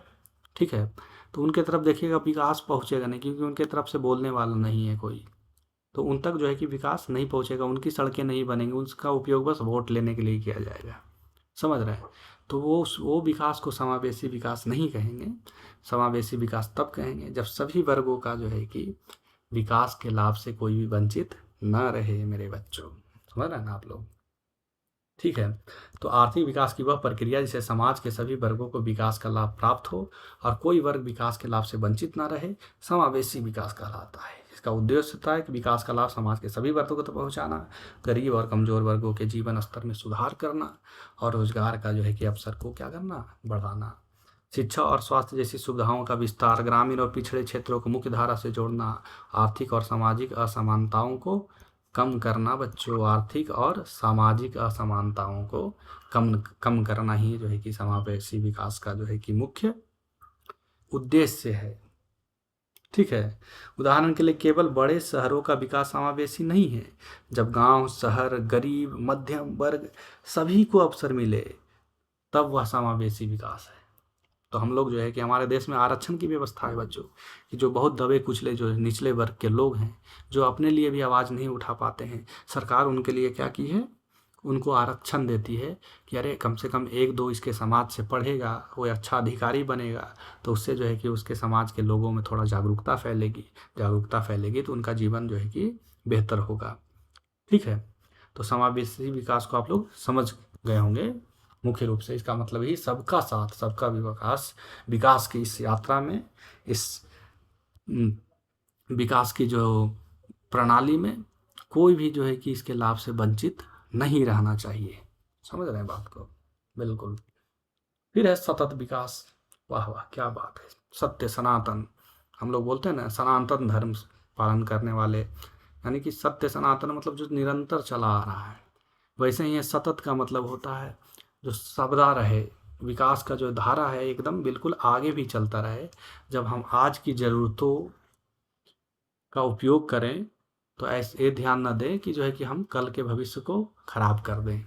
समझ रहे हैं बात को? ऐसा नहीं है कि जो है कि आपके पास आपके पूर्वजों से संसाधन मिला, एकदम नॉर्मल रूप से समझाते हैं आपको कि आपके फैमिली से 5 बीघा खेत मिला आपको, तो आप जो है कि जब बड़े हुए हैं तो 5 बीघा खेत को आप क्या करें, उसका जो है कि 5 से 10 बीघा करें, ताकि अपने आने वाली पीढ़ी को एक बेहतर जीवन और बेहतर संपत्ति दे के जाए। और दूसरा ये आप ये कर सकते हैं कि वो 5 बीघा को बेच के उसका दारू पी गए। तो ये सतत विकास नहीं, आपकी जो है कि फैमिली का जो विकास है वो आप उसको क्या कर रहे हैं, उसमें बाधा उत्पन्न कर रहे हैं, उसको रोक रहे हैं, तो ये सतत विकास नहीं होगा। सतत विकास होगा जब ये विकास की धारा भविष्य को भी, के पीढ़ी को भी उसी फ्लो में आगे बढ़ाए। उसके लिए जो है कि जैसे कि अगर आज हम सारे प्राकृतिक संसाधन खत्म कर दे तो कल क्या बचेगा, है? हम लोग जो है कि पेट्रोल देखते हैं तो प्रकृति से हमें प्राप्त होता है, खनन के माध्यम से कोयला प्राप्त होता है, तो हम तो कोयले का इस्तेमाल बिजली के लिए तो कर ही रहे हैं, लेकिन साथ ही साथ हमें जो है कि हम लोग जो है कि एक नए ऊर्जा का स्रोत भी ढूंढना चाहिए, नए टेक्नोलॉजी भी ढूंढना चाहिए, क्योंकि ये संसाधन धीरे धीरे खत्म हो जाएंगे तो हम अपने हमारे भविष्य में जो है कि आने वाली पीढ़ी के लिए हम क्या उनको क्या देके जाएंगे। ठीक है, तो सतत विकास हुआ ऐसा विकास जो वर्तमान की ज़रूरतें पूरी करे और भविष्य की पीढ़ियों की क्षमता से समझौता ना करे। लेकिन आप ऐसा चीज़ ना करें कि आने वाली पीढ़ी उसका प्रभाव उस पर पड़े। जैसे कि आप हम लोग लकड़ी का उपयोग कर रहे हैं घरों में, लकड़ी हर जगह आपको दिखाई देगा, लेकिन लकड़ी का जंगल काट के तो हम लकड़ी का उपयोग कर रहे हैं, लेकिन भविष्य की पीढ़ी इससे प्रभावित ना हो, है ना, उसका कुछ नकारात्मक प्रभाव उन पे ना पड़े, तो उनके लिए हम लोग पेड़ भी लगा के जाएं। समझ रहे हैं बात को? बिल्कुल। तो ये है सतत विकास, जब हम आज की ज़रूरतें को पूरा करने के लिए कल के भविष्य के जो है कि पीढ़ी के संसाधनों के साथ कॉम्प्रोमाइज़ ना करें, तो वो सतत विकास उसको कहेंगे। इसका जो परिभाषा है, देखिए हम हर स्लाइड में जो है कि आपको आगे से परिभाषा अच्छे से लिखा हुआ है बच्चों, उसको आप अपने कॉपी में वीडियो रोक के ज़रूर लिखिएगा, ठीक है। तो सतत विकास जो है कि ऐसा विकास जो वर्तमान पीढ़ी की आवश्यकताओं को पूरा करे, लेकिन ध्यान रहे भविष्य की पीढ़ियों की जो आवश्यकताएं हैं उसको पूरा करने की क्षमता से समझौता ना करें। ऐसा नहीं कि आज पूरा जाड़ा आया तो पूरा पेड़ काट के जला दिए, है ना, नहीं, अगर आप एक पेड़ जला रहे हैं तो 2 पेड़ जरूर लगाएं, ठीक है। तो जो है कि भविष्य उससे क्या रहेगा, भविष्य में भी जो है कि सतत विकास होता रहेगा, उस विकास की धारा अवरुद्ध नहीं होगी, ठीक है। बिल्कुल। जैसे भूजल का अत्यधिक उपयोग हम देख रहे हैं आजकल गांव में, मोटर जल नल योजना आ गया है, लेकिन गांव वाले इस चीज़ को नहीं समझते हैं। कैसे समझेंगे? वो अरब कंट्री चले जाएं, दुबई चले जाएं, तब पता चलेगा उनको पानी का क्या मतलब होता है और क्या वैल्यू है। वहाँ पीने के लिए पानी नहीं है, समुद्र के पानी को फ़िल्टर करके जो है कि उन्हें पीने योग्य बनाया जाता है, जिसमें बहुत ज़्यादा खर्च आता है, ठीक है। और इतना ही नहीं बच्चों, आपको बताएं यूएई में, दुबई में, गल्फ कंट्रीज़ में बाहर से नाव पे से मीठा पानी जाता है, पानी जाता है, ट्रेड होता है, व्यापार होता है पानी का, पीने वाला पानी का। आप समझ रहे हैं बात को? तो हम लोग जो है कि भूजल में भी जो है, यानी कि भूमि के नीचे जो है कि जो जल का संसाधन है वो भी सीमित है, वो ख़त्म हो जाएगा उसका अत्यधिक उपयोग करेंगे तो आपने देखा होगा नल जल योजना वाला पानी गिर रहा है, उसको कोई बंद नहीं करता है। लेकिन ये बहुत बड़ा हम लोग का मिस्टेक है, गलती है। हमें इससे क्या करना चाहिए, उस पानी का को बचाना चाहिए, क्योंकि हम आने वाली जो है पीढ़ी को संकट में डाल रहे हैं, ठीक है। तो ये हमारे सतत विकास के खिलाफ है, ये सतत विकास नहीं है। सतत विकास की आवश्यकता क्यों है? अत्यधिक संसाधन उपयोग से उत्पन्न समस्याएं, अत्यधिक संसाधन हम लोग उपयोग कर लेंगे तो जल संकट आ सकता है, वन की कमी हो सकती है, प्रदूषण बढ़ जाएगा, मिट्टी का क्षरण होगा, ऊर्जा संकट होगा, है ना। तो ये सारी चीज़ें जो है कि ज़रूरी है सतत विकास के लिए, वरना आज हम जो है कि जितने भी प्राकृतिक संसाधन है उसका दोहन कर देंगे तो कल का भविष्य खतरे में पड़ जाएगा, ठीक है। और जो है कि अब यहाँ पे एक स्लाइड है समावेशी और सतत विकास के बीच को कॉन्ट्रास्ट करके बनाया गया है कि विकास का लाभ सबको मिले, समावेशी विकास, और विकास कितने समय तक टिके, यानी कि वर्तमान और भविष्य दोनों को जो है कि हमारे प्लानिंग में, हमारे योजना में दोनों शामिल होना चाहिए। अगर हम कुछ करना चाह रहे हैं तो वो भविष्य को सुरक्षित रखे, कॉम्प्रोमाइज़ ना हो भविष्य के साथ कि भविष्य के साथ हम कुछ गड़बड़ कर लेंगे, ठीक है। इसको भी जो है कि आप लोग अच्छे से समझ सकते हैं। भविष्य की पीढ़ियाँ क्या होनी चाहिए, प्रभावित नहीं होनी चाहिए। तो इसमें हम सब संसाधनों और पर्यावरण के संरक्षण पर जोर देते हैं, ठीक है। प्रदूषण ना फैलाएं, कचरा ना फैलाएं, और जो है कि भावी पीढ़ी को, आने वाली पीढ़ी को हम लोग बेहतर वातावरण, प्राकृतिक वातावरण दे के जाएं। बिल्कुल। तो एक नज़र में पूरा यात्रा देखें तो हम लोगों ने पढ़ा अर्थव्यवस्था के प्रकार, आर्थिक विकास को पढ़ा कि आर्थिक विकास क्या होता है। आर्थिक वृद्धि को पढ़ा कि वृद्धि नहीं, वृद्धि वृद्धि खाली नहीं करना है, आय को बढ़ा नहीं लेना नंबर के रूप में, बल्कि हमें चाहिए विकास। क्या चाहिए? विकास। दोनों में अंतर को हम लोग समझा। आर्थिक वृद्धि को बच्चों अलग अलग आपके बुक्स में जो है कि बताया गया है, इसे अलग अलग रूप में, अलग अलग जो कि जो अर्थशास्त्री हैं, जैसे प्रोफेसर मेयर वार्ड ने बताया कि आर्थिक विकास ऐसी प्रक्रिया से दीर्घकाल में, ये तो ठीक है, लेकिन आप देखेंगे उर्सुला हिक्स ने कहा है कि वृद्धि, आर्थिक वृद्धि की अगर बात करें तो इसका उपयोग जो है कि आर्थिक दृष्टि से विकसित देशों के संबंध में किया जाता है, जबकि विकास का शब्द का प्रयोग विकासशील अर्थव्यवस्था के संदर्भ में किया जा सकता है।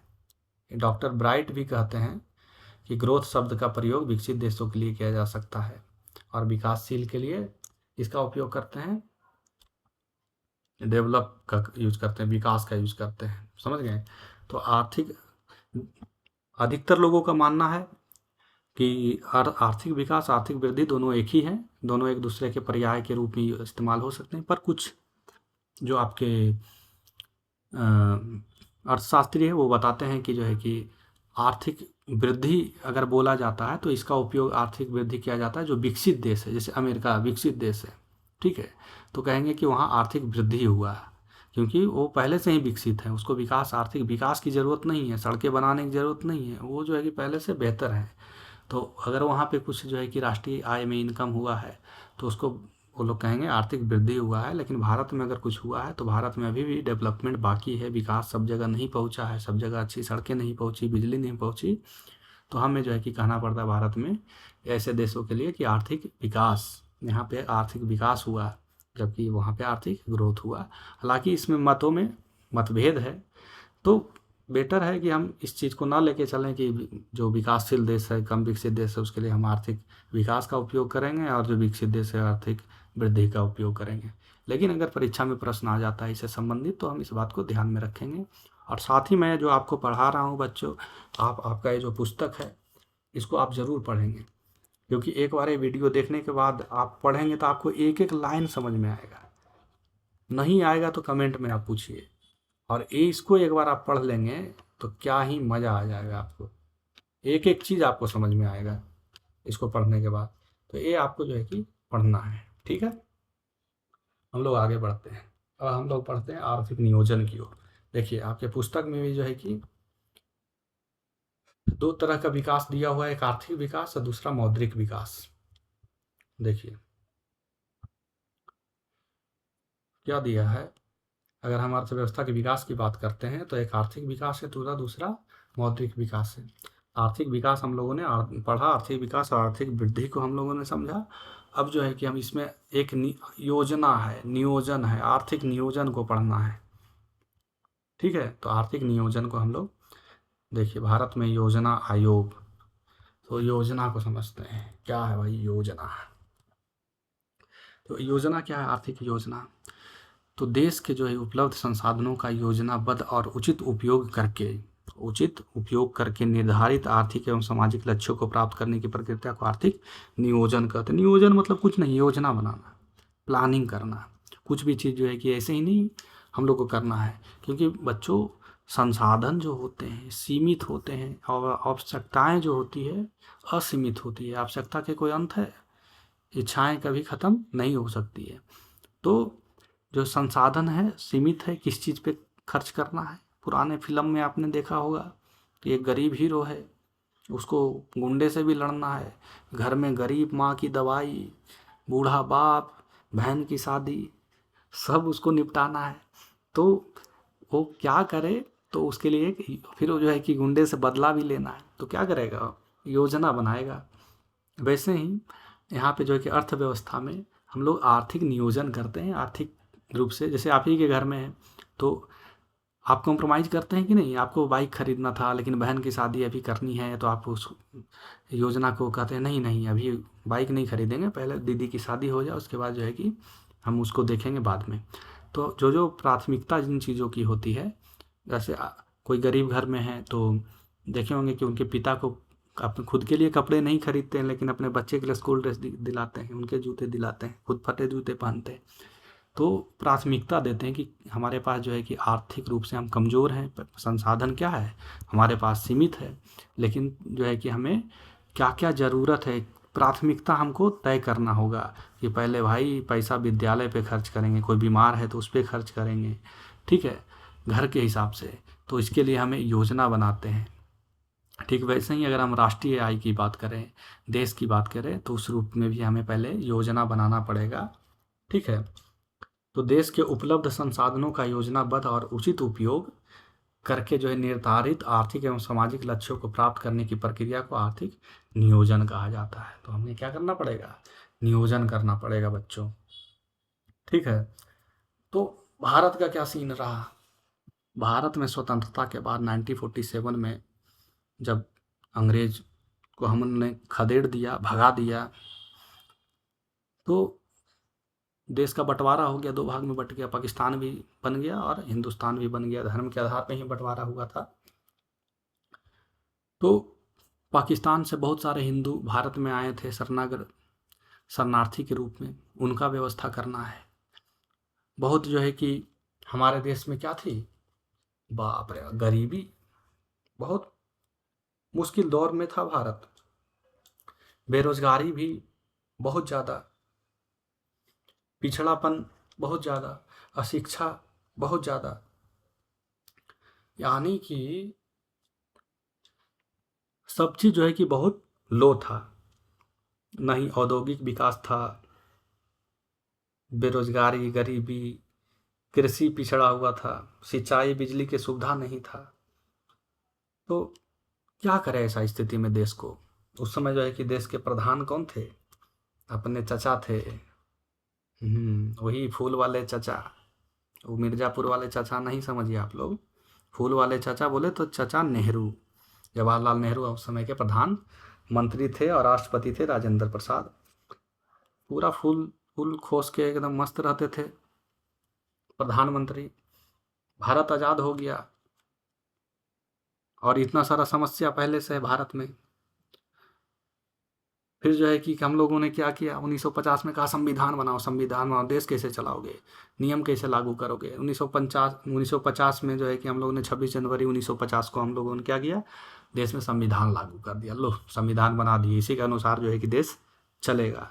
फिर चचा से पूछा गया कि चचा कुछ सोचे हैं, ये जो गरीबी है आपका, बेरोजगारी है आपका, पिछड़ापन है आपका, इसके बारे में कुछ प्लानिंग किए हैं, अरे कुछ सोचे इसके बारे में। तो चाचा कहते हैं कि मुन्ना भैया के स्टाइल में बोले कि अभी ऐसा कुछ इमीडिएट नहीं सोचे हैं, सोचेंगे। कहते हैं महाराज अरे संविधान लागू हो गया जी 26 जनवरी को, महीनों बीत रहा है, आप कब सोचिएगा, जल्दी सोचिए। देश को कैसे जो है कि इतना दिक्कत है, गरीबी है, बेरोजगारी है, इतना पिछड़ापन, अशिक्षा है, तो देश के संसाधनों का उपयोग कैसे जो है कि देश के हित में हो, कैसे उनका समस्या दूर हो, इसके लिए कोई प्लानिंग नहीं किए हैं, कुछ तो करे पड़ेगा ना। तो जो है कि चाचा बोले कि बिल्कुल करे पड़ेगा, और ज़्यादा समय नहीं लगा बच्चों। 1950 में ही 15 मार्च को योजना आयोग का गठन किया गया। क्या था, योजना आयोग। देखिए आप लोग को पढ़ना भी है, इसलिए पुस्तक को रेफर करना बहुत ज़रूरी है बच्चों। योजना आयोग, ठीक है, ये क्या है, आर्थिक नियोजन का अर्थ राष्ट्र की प्राथमिकताओं के अनुसार देश के संसाधनों को विभिन्न विकासात्मक क्रियाओं में प्रयोग करना, ये है। तो योजना आयोग, इसका काम क्या था, ये पूरे देश में जो अवेलेबल आय है, संसाधन है, उसका उपयोग जो है कि देश के में प्राथमिकता दिया जाना चाहिए किन कार्यों को। जैसे कि किसान वर्ग के उस समय थे, तो कृषि के लिए सिंचाई की आवश्यकता होगी, जल की आवश्यकता के में हर जगह नहरों से पानी उनके खेतों तक पहुंचाया जाना चाहिए। लोग कहीं पे इंडस्ट्रियल एरिया, औद्योगिकरण चल रहा है, मशीनें चल रही है, वहाँ बिजली की आवश्यकता होनी चाहिए। तो इन सब पे योजना कौन बनाएगा, तो इसके लिए चचा ने कहा कि योजना आयोग का गठन कर दो। चलो, तो भारत में योजना आयोग का गठन हो गया 15 मार्च 1950 को, समझ रहे हैं। और इसके जो है कि अध्यक्ष तत्कालीन प्रधानमंत्री जवाहरलाल नेहरू चचा थे अपने, ठीक है। तो अब इसके बाद जो है कि योजना आयोग बना। ठीक है, इसका कार्य है कि जो है कि देश के जो है कि सब योजना बनाना कि विकास कैसे हो, आर्थिक गतिविधियों कैसे हो, संसाधनों का उपयोग किस जगह पे हो, किस चीज़ को प्रायोरिटी प्राथमिकता दिया जाए। तो इसके लिए हम लोग ने पंचवर्षीय योजना जो है कि बनाया गया था 1951 से 56 तक के लिए 5 वर्ष का जो है कि एक योजना बनाया गया, और हर 5-5 वर्ष पे जो है कि ये योजना बना के उस पर काम किया जाने लगा। ठीक है, तो एक तो हो गया भारत में योजना का गठन। अब जो है कि एक तो केंद्र में सरकार होती है, प्रधानमंत्री अपने, फिर जो है कि अलग अलग राज्यों में मुख्यमंत्री होते हैं। तो ये जो है कि योजना का लाभ, देश के संसाधनों का जो है कि आवंटन सभी जगह अच्छे से पहुंचना चाहिए ना, सभी राज्यों में पहुंचना चाहिए। और उस राज्य में किस चीज़ की कमी है, केरला में जो है कि शिक्षा पूरा हाई पे जैसे कि अभी है, सब लिटरेसी रेट बहुत हाई है, तो वहाँ पे शिक्षा के लिए जो बजट आएगा वहाँ पे वो कम भी रख सकते हैं वहाँ पे, क्योंकि ऑलरेडी बढ़िया है। बिहार में देखिए शिक्षा व्यवस्था बहुत डाउन है, तो शिक्षा के लिए जो बजट आएगा बिहार को विशेष रूप से दिया जाना चाहिए। तो ये कौन बताएगा, तो अलग अलग राज्यों के मुख्यमंत्री हैं। मुख्यमंत्री जो है कि इस बात को ले जाएंगे कि हमारे यहाँ भाई कृषि में सिंचाई का इतना समस्या है, शिक्षा में प्रॉब्लम है, हॉस्पिटल भी बहुत कम है, तो कुछ हॉस्पिटल और बनाओ लोगों के लिए, बहुत लोग मर रहे हैं, बाढ़ की समस्या है, ये समस्या वो समस्या। अलग अलग राज्य के सभी मुख्यमंत्री इस बात को कहेंगे। और कहाँ पे कहेंगे, तो इसके लिए है आपका राष्ट्रीय विकास परिषद।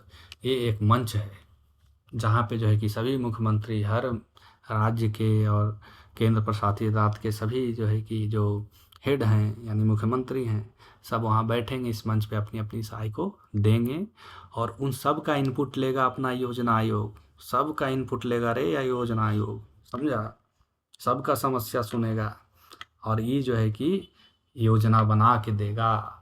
ये पहले देखेगा कि हमारे देश का संसाधन कितना है, हमारे देश का आय कितना है, उस हिसाब से कौन चीज़ पास होगा नहीं होगा, ये अपने हिसाब से जो है कि प्लानिंग करेगा 5 साल का, जिसको कहते हैं पंचवर्षीय योजना। समझ रहे हैं, तो 5 साल में क्या क्या करना है इसका जो है कि योजना ये तैयार करेगा।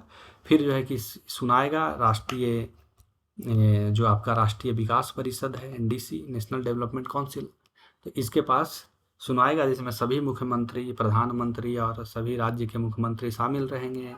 फिर उनको दिया जाएगा, फिर वो उसको अप्रूव करेंगे कि चलिए, फिर अपने अपने जो है कि राज्य में जाके पूरे देश में केंद्र में जो है कि मंत्रालय होता है, तो वो सब अपने अपने मंत्रालय में उस योजना को, मुख्यमंत्री अपने राज्य में उस योजना को लागू करेंगे।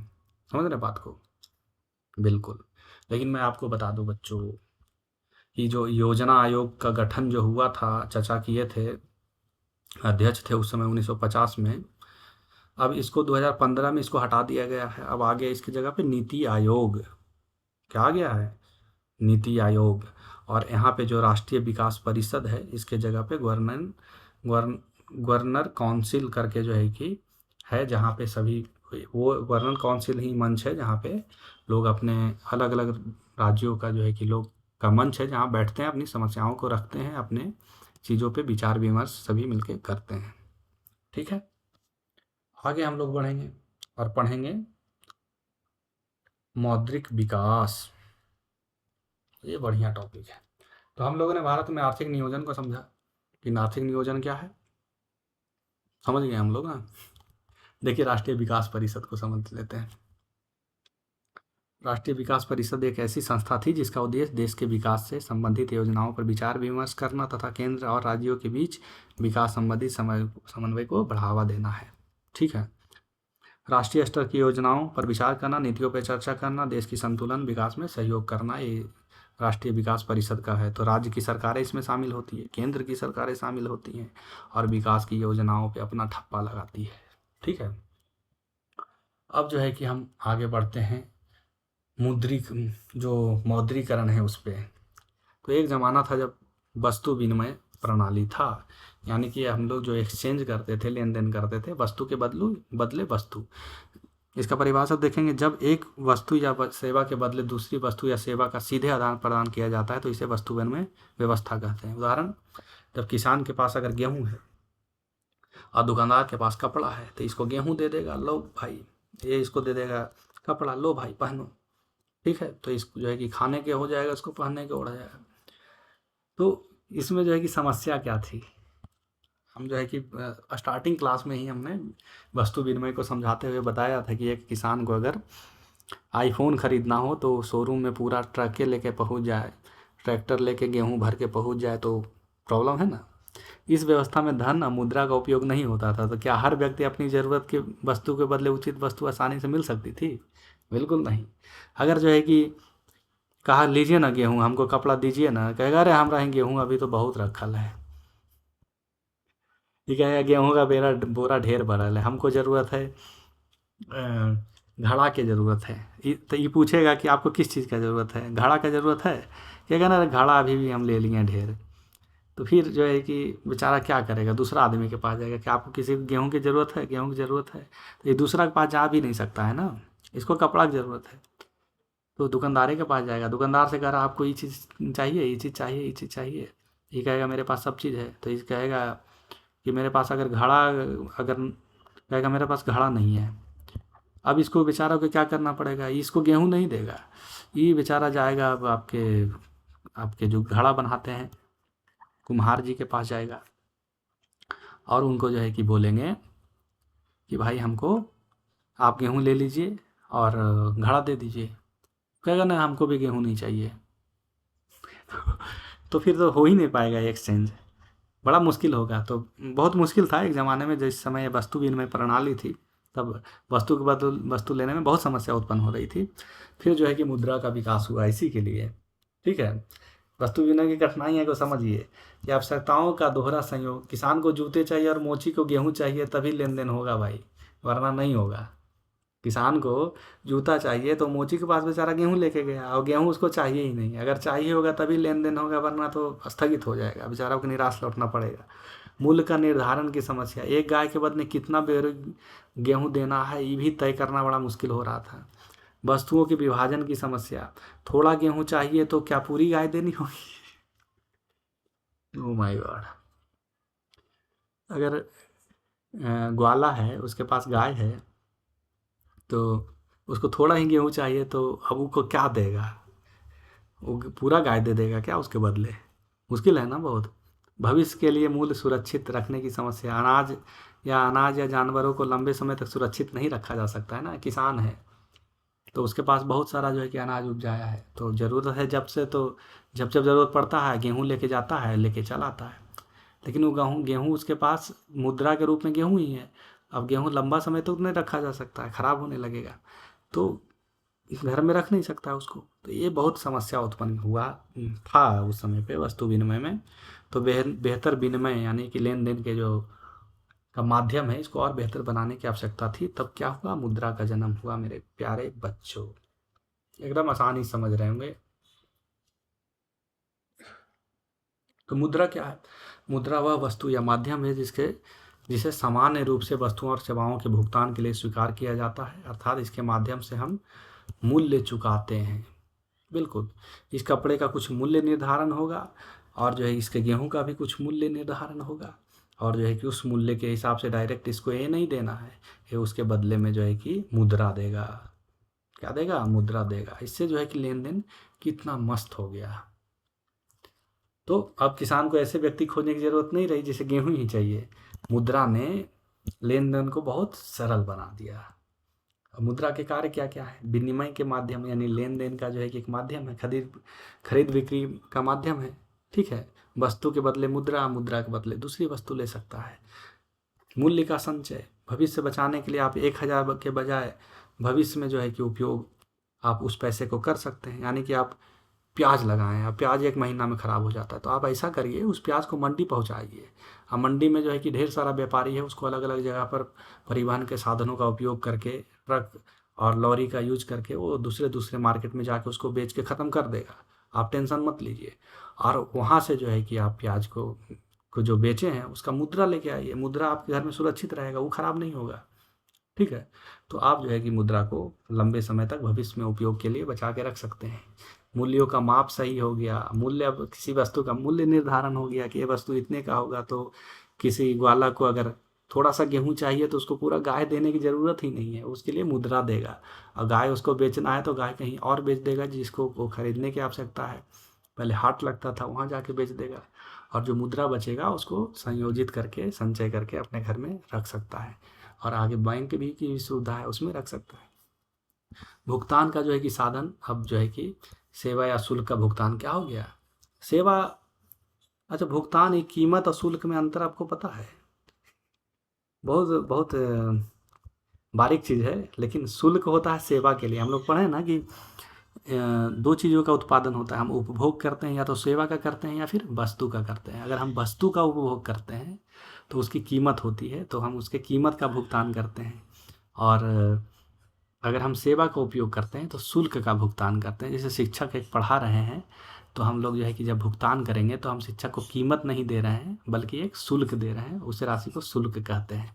तो सेवा शुल्क होता है। ठीक है, मोबाइल पे भी कहेगा कि इस सेवा को शुरू करने का शुल्क इतना है। ठीक है, कीमत वस्तु का होता है। समझ गए बच्चों? अब है बैंकिंग व्यवस्था। बैंक, बाप रे बाप, कितना बढ़िया बढ़िया चीज़ आपको पढ़ने का है। परिभाषा, बैंक ऐसी वित्तीय संस्था है, ऐसी वित्तीय संस्था है, वित्तीय का अर्थ जो है कि मुद्रा और पैसा से है, धन से है। ठीक है, वित्तीय संस्था है, यानी वित्तीय यानी धन से संबंधित संस्था है जो लोगों से धन जमा करती है। क्या जमा करती है? धन जमा करती है, और आवश्यकता के अनुसार ऋण, लोन देने का तथा अन्य वित्तीय सेवाएं प्रदान करती है। तो एक ज़माना है कि आप गाय बेच दिए, 10,000, 20,000, 50,000 उस गाय के बदले मिला। अब उस पैसा को घर में नहीं रखिए, हो सकता है कि वो सुरक्षित ना हो, है ना? तो आप उसको, उस पैसे को क्या करिए, आप सिक्योर जगह पे रखिए, बैंक में रखिए, जो आपको गारंटी देता है कि इसमें पैसा जमा करिए तो ये आपके यहाँ जमा रहेगा, और जब आपको ज़रूरत पड़ेगा तो आप इससे निकाल सकते हैं। तो एक सेवा दे रहा है बैंकिंग, क्या दे रहा है? एक सेवा दे रहा है। तो एक वित्तीय सेवा दे रहा है। कैसा सेवा? वित्तीय सेवा प्रदान करती है, जिसमें आप धन जमा कर सकता है, आवश्यकता पड़े। ये आपको लोन भी देता है, क्योंकि इसके पास बहुत सारा पैसा जमा हो गया है, और उस पैसे का आवश्यकता सबको उसी समय पे थोड़ी पड़ेगा। तो उस पैसा का, आप ही का जमा पैसा कोई किसी को लोन दे देगा, किसी को क्या कर देगा, जो ऋण लेने आया है लोन उसको दे देगा, और जो है कि उस लोन का इससे ब्याज लेगा। क्या लेगा? ब्याज लेगा। तो इसे करके इसके जो है कि आय का जो है कि वृद्धि भी होते रहता है, लोन देता है, और इसका काम भी बन गया। ये कुछ बिजनेस नया आइडिया सोचा था, इसको जो है कि बिजनेस बनाना था, तो ये उसका क्या कर लिया, लोन ले लिया। समझ गए बच्चों? तो इसका काम है जमा करना, ऋण देना, भुगतान की सुविधा, और धन सुरक्षित का रख रखाव, चोरी से बचाव। वाह, क्या बात है। चेक है। अब देखिए, चेक एक लिखित आदेश है जिसके द्वारा खाता धारक अपने बैंक को किसी व्यक्ति या संस्था के निश्चित राशि का भुगतान करने के लिए निर्देश देता है। उदाहरण, रमेश को सुरेश को 2,000 देने हैं, वह सुरेश के नाम पे चेक जारी करेगा। चेक में जो है कि दर्ज जानकारी, तारीख, पता करता, ये सब आप, राशि होता है, हस्ताक्षर, बैंक खाते की जानकारी होती है। चेक के लाभ, बड़ी राशि के भुगतान में सुविधा होता है। जैसे कि किसी को आपको देना है 20 लाख रुपया, क्या देना है? 20 लाख रुपया। अब 20 लाख रुपया बैग में भर के ले जाइए, ढेर हो जाएगा। डर भी है, कहीं दूसरी जगह पे लेके जाना है तो कोई आपके पीछे सीआईडी लग गया तो चुरा भी सकता है, आपसे छीन सकता है। तो क्या आप ले जाइए, आप 20 लाख ले ही नहीं जाइए। आप क्या करिए, उस पर 20 लाख भर के, प्राप्तकर्ता का नाम और सब लिख के भर के, उस पर सिग्नेचर करके वो दे दीजिए। अब वो प्राप्तकर्ता बैंक में जाके उस चेक से पैसा निकाल लेगा। अगर वो चेक दूसरे के पास चला गया तो भी जो है कि वो उससे पैसा निकाल नहीं पाएगा, क्योंकि वो प्राप्तकर्ता नहीं है। समझ रहे बात को? तो चेक स्वयं मुद्रा नहीं है, बल्कि यह बैंक को भुगतान करने का एक आदेश है, क्योंकि हम, मेरा 20 लाख रुपया उसी बैंक में जमा है। जब वो चेक लेके जाएगा तो जो है कि उस व्यक्ति जिसको हमने दिया है, वो उसको 20 लाख रुपया दे देगा, और मेरे अकाउंट से वो कट जाएगा। कितना सरल बना दिया आप लेन देन को।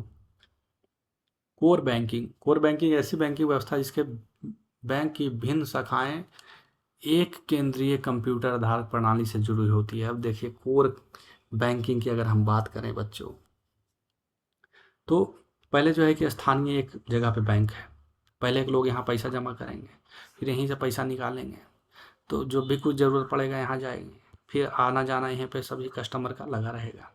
लेकिन अब कोर में क्या हो गया कि इसका बहुत सारा ब्रांच है, इसका बहुत सारा क्या है, ब्रांच है। तो अब आपको जो है कि परेशान होने की आवश्यकता नहीं है। आप जो आपका नज़दीकी ब्रांच है वहाँ पैसा आप जमा कर सकते हैं, और जो फिर जो है कि आप कहीं दूसरे जगह गए तो वहाँ से पैसा आप निकाल सकते हैं। तो आपको जो है कि अब टेंशन लेने का आवश्यकता ही नहीं है। तो एक और बैंकिंग का लाभ है।